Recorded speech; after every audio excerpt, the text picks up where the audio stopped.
Established in 2005, Cooper's Hawk Winery and Restaurant was born. A 125,000 square foot winery in Woodbridge, Illinois makes over 5 million bottles a year. Cooper's Hawk sources the finest grapes from all around the globe, including Italy, Australia, France, and even wine regions across the U.S.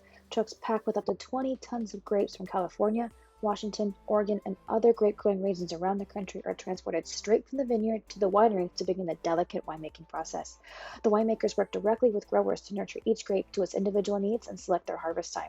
The winery actually benefits from not owning its own vineyard or buying from one large supplier, and Pinot Noir is their top-selling wine and the major one that they produce. Bottling makes up to 85 bottles a minute and 700,000 cases a year. They make all types of wine, and their website goes deep into what each wine will give each sense of the body, and even what pairs best with it, as you can see here.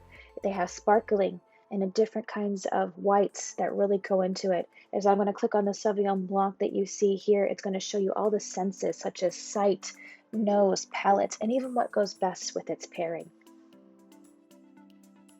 As a young man, Cooper's Hawk founder Tim McInerney took a date to Linford Winery for a wine tasting. That evening he thought, why wouldn't it be great if they just offered dinner here and everything was in one place? And the next morning he went online to see what was out there and realized there wasn't such a place. This inspired him to create the concept of the winery restaurant.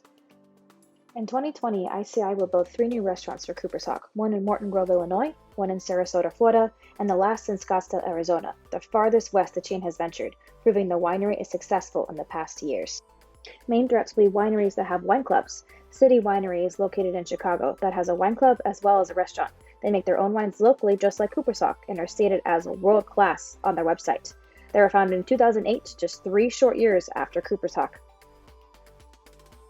The other competitor would be Linford Winery, which is where the founder of Cooper's Hawk actually got his idea to make the restaurant. They also have a wine club and have multiple events going on a regular basis. They are located in Chicago, Illinois, and were established in 1979, which is certainly a long history of making wine.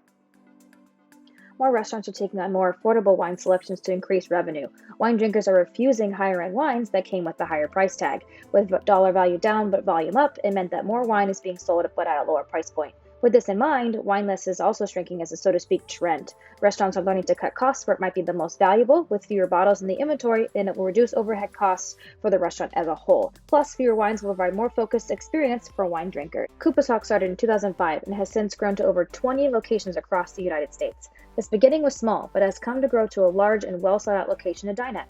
A restaurant business article from April 25, 2019 stated that Cooper's Hawk is one of the fastest-growing full-service chains with a $282 million in sales and 16.7% in sales growth in United Growth. I predict Cooper's Hawk to continue to grow within the coming years. Guests are becoming more inclined to indulge in the finer things, such as scratch kitchens or wineries. Additionally, wineries are becoming more and more aesthetically pleasing to attend, therefore attracting younger demographic.